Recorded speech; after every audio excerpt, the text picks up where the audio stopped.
오늘 주시는 본문 말씀은 출애굽기 20장 1절로 7절까지 말씀입니다. 하나님이 이 모든 말씀으로 말씀하여 이르시되 나는 너를 애굽 땅 종 되었던 집에서 인도하여 낸 내 하나님 여호와니라. 너는 나 외에는 다른 신들을 내게 두지 말라. 너를 위하여 새긴 우상을 만들지 말고 또 위로 하늘에 있는 것이나 아래로 땅에 있는 것이나 땅 아래 물속에 있는 것에 어떤 형상도 만들지 말며 그것들에게 절하지 말며 그것들을 섬기지 말라.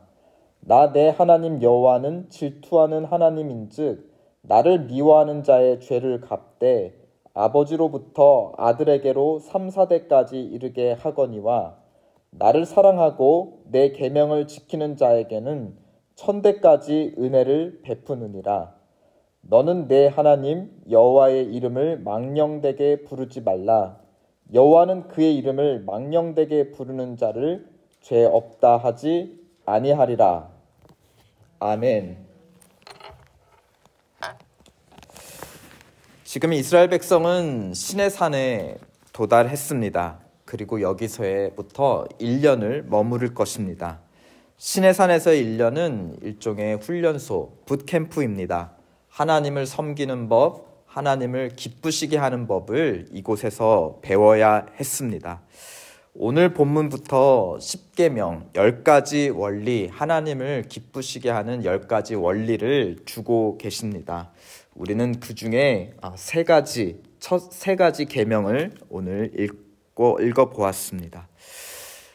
그런데 먼저 알 것은 1절에입니다. 하나님이 이 모든 말씀으로 말씀하여 이르시되, 즉 하나님께서 직접 말씀하신 것, 이 10가지 원리는 다른 유명한 강사가 와서 가르쳐 준 것이 아닙니다. 하나님께서 직접 가르쳐 주신 것입니다. 그리고 이 모든 말씀이라 하였습니다. 그러니까 하나님께서 전부 말씀해 주신 것이에요. 한마디로 1계명부터 10계명까지 하나도 빠짐없이 하나님께서 직접 우리에게 말씀해 주신 것, 즉 우리를 위한 하나님의 선물이라는 것입니다.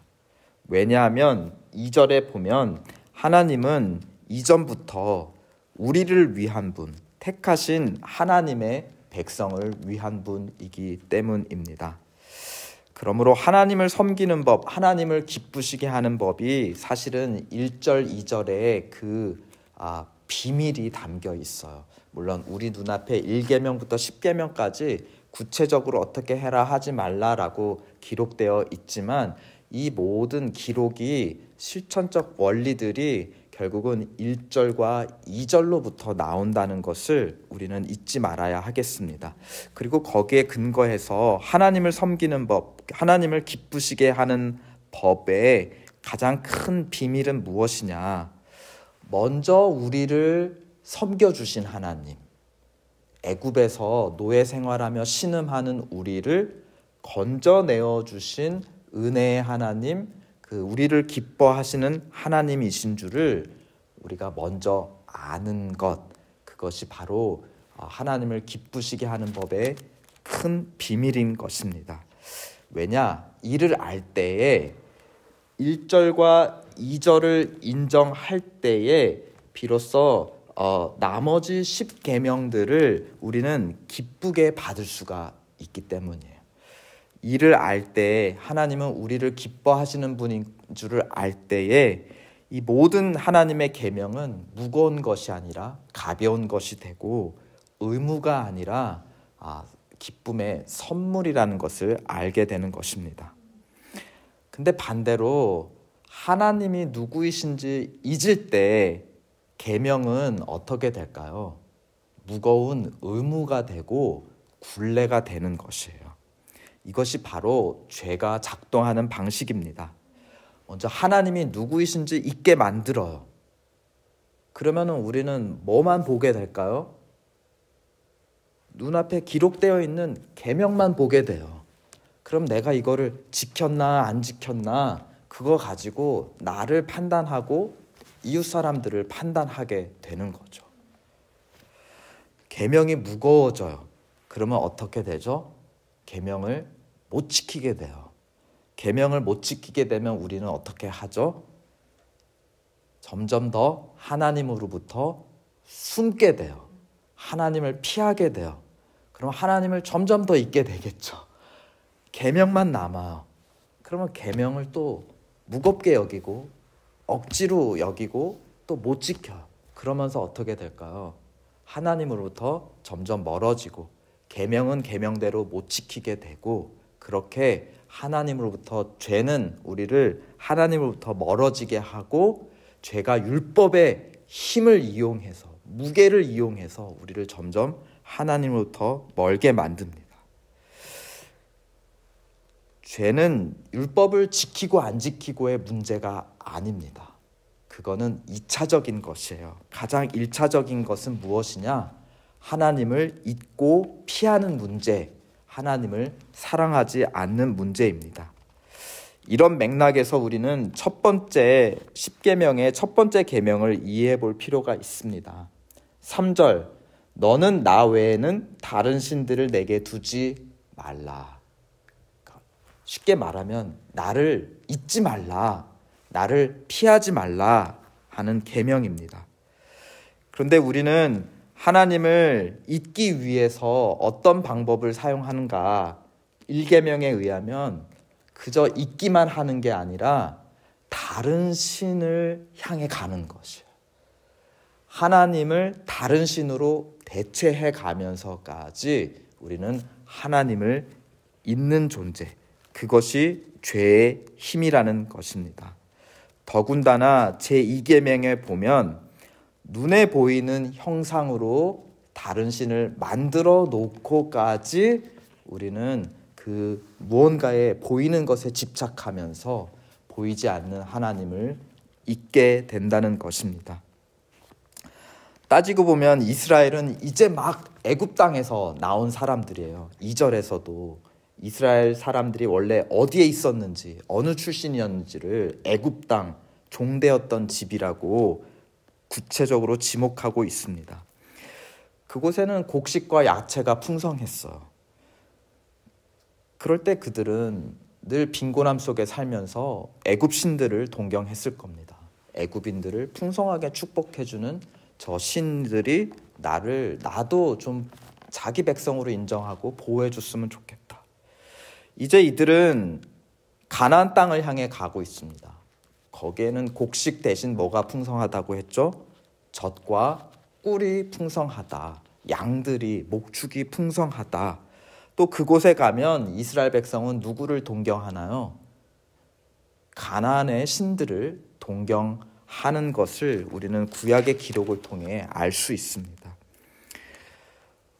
왜 첫 계명부터 다른 신들을 내게 두지 말라라는 금지 명령어를 사용하셨을까? 또 10계명 중에 8계명이 뭐뭐 하지 말라라는 금지형입니다. 왜 금지형이 많을까요? 이스라엘 백성이 떠나온 것도, 또 앞으로 들어갈 곳도 하지 말아야 될 죄가 가득한 곳이기 때문이었습니다.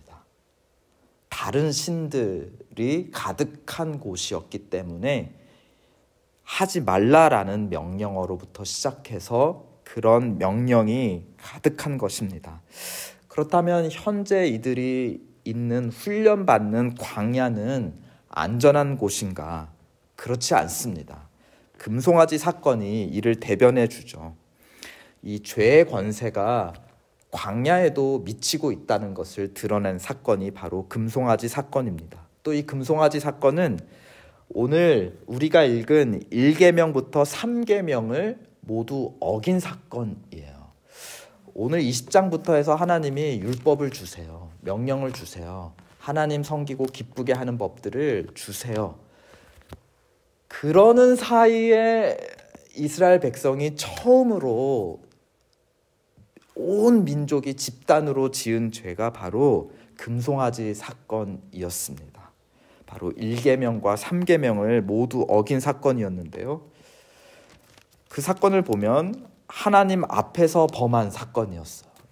1계명, 너는 내 앞에, 나 외에는 내 앞에 다른 신을 두지 말라 했는데 모세가 하나님 앞에 올라가서 언약을 받을 때에 그 앞에서 이스라엘 백성은 금송아지를 만들고 숭배했습니다. 또 너를 위하여 만든 우상을 두지 말라 하였는데 어떻게 했죠? 금송아지라는 형상을 만들었습니다. 세 번째, 내 이름을 망령되이 부르지 말라 하셨는데 그들은 금송아지를 숭배하면서 이것이 너희를 애굽 땅에서 인도해낸 너희의 신이로다 하였습니다. 2절에 보면 그것은 나 여호와 하나님인데 다른 신이 너희를 인도해 왔다라고 하면서 하나님의 이름, 하나님에게 마땅히 돌려줘야 될 명예를 금송아지라는 다른 신에게 돌렸던 것입니다. 애굽, 가나안, 그리고 광야에 이르기까지 이스라엘이 있는 곳마다 죄의 권세가 떨치고 있습니다. 죄의 권세는 어떤 특정 장소에 있는 것이 아니라 어디에 있는 것이죠? 이스라엘 사람들의 마음속에 이미 좌정하고 있는 것이었어요. 다만 특정한 주변 환경이 그들의 마음속에 있는 죄성을 부추기게 하고 행동으로 드러나게 했고 그것은 다름 아니라 하나님을 기쁘시지 않게 하는 행동들, 하나님을 분노케 하는 행동들이었던 것입니다. 오늘 십계명을 주시는 그 시작점에서 우리는 십계명이 하나님의 은혜의 선물인 것을 먼저 기억해야 하겠습니다. 이것을 지키고 나서 그 결과로 출애굽시켜 주신 것이 아니라 하나님이 먼저 출애굽시켜 주시는 은혜를 베푸시고 그 다음에 하나님의 백성으로 사는 하나님과 기쁘게 동거하는 그 원리로 선물을 주셨다는 것을 우리는 이해할 것입니다. 그렇기에 계명을 주신 그 마침 목적 역시도 하나님의 은혜라는 것을 오늘 20절이 우리에게 가르쳐 줍니다. 읽지는 않았지만 20절에 보면 모세가 백성에게 이르되 두려워 말라 하나님의 임하심은 너희를 시험하고 너희로 경외하여 범죄하지 않게 하려 하심이라 하였습니다. 하나님께서 우리에게 임하시는 것은 우리를 시험하는 것이다. 우리의 마음을 확인하시는 것이다. 그리고 그 마침은 무엇이냐? 우리의 마음이 하나님을 경외하는 마음으로 바뀌고 범죄하지 않도록 하시는 것이 하나님의 목적이시다. 죄는 율법의 기쁨을 의무로 바꿉니다. 그러나 하나님의 임하심, 하나님의 은혜는 율법의 의무를 기쁨으로 바꾸어 주십니다. 율법이 가까울까요? 하나님이 더 가까울까요? 율법이 가깝죠. 눈에 보이는 것이니까요. 하나님은 보이지 않는 분이세요. 그러면 우리는 어디에 집착하기가 더 쉬운가요? 율법에 집착하기가 쉬워요. 그리고 그 율법으로 나를 판단하고 주변 사람들 판단하기가 너무 쉽습니다. 물론 법보다 주먹이 더 가깝다지만 또 하나님보다는 법이 더 가까운 법이죠. 그런데 우리는 오늘 이 십계명의 시작을 통해 또 마지막을 통해 무엇을 알 수 있나요? 율법 앞에 서기 전에 먼저 누구 앞에 서야 합니까? 은혜의 하나님 앞에 먼저 서야 합니다. 그럴 때에 하나님의 율법은 무거운 의무에서 가벼운 기쁨이 되는 것입니다. 하나님은 임마누엘의 하나님, 예수 그리스도를 통해 우리와 항상 함께 하시는 은혜의 하나님이시라고 약속하셨고 약속을 이루어 주셨습니다. 그러기에 임마누엘 예수 그리스도로 말미암아 율법을 완성해 주셨다. 즉 의무가 아니라 여기서는 온전히 누려는 기쁨의 선물로 변화시켜 주셨다 하였습니다. 그래서 예수 그리스도와 함께 하나님 앞에 설 때에 우리는 하나님을 기뻐할 수 있습니다. 우리를 기뻐하시는 하나님을 온전히 누릴 수 있어요. 또 성령께서 우리를 율법을 기뻐하게 하시는 마음을 우리에게 부어 주십니다. 예수 그리스도를 선물로 주셨고 또 성령을 우리에게 선물로 주시는 하나님 아버지는 의심의 여지 없이 우리를 기뻐하시는 하나님입니다. 이것을 알고 믿고 확신할 때 우리는 잘못했어도 하나님 앞에 기쁨으로 설 수 있어요. 그럴 때 또 율법이 기쁨이 되어 우리로 하나님을 기쁘시게 하도록 우리의 마음과 또 몸을 움직이게 합니다. 오늘 이것을 기억하고 또 기도합시다. 율법 앞에 서기 전에 하나님 앞에 먼저 섭시다. 하나님은 우리를 기뻐하시는 분이십니다. 아멘. 이 복음으로 우리의 마음을 먼저 변화시켜 주세요. 그리고 우리 주변에 하나님을 잊고 사는 분들, 그러나 율법만을 붙들고 허덕거리며 사는 분들, 이 기쁨을 알게 해 주세요. 하나님의 은혜가 과거에만 있었던 것 아니라, 애굽에서만 나를 구해 주셨던 게 아니라 현재 광야에서도 임하고 있다는 것을 알려주세요.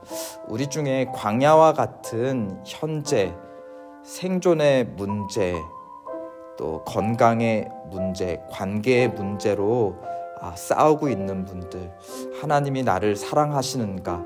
혹시 내가 뭔가를 잘못해서 이러한 고난을 받고 있는 게 아닐까? 마치 율법, 죄로 말미암는 율법의 판단 앞에 괴로워하고 있는 자들에게 이 복음이 전하여지게 하시옵소서. 나를 통해 이 복음이 전해지게 하시옵소서. 우리 함께 이 새벽에 하나님의 임재 안에서 즐거워하며 우리 이웃을 위해, 교회를 위해 기도합시다.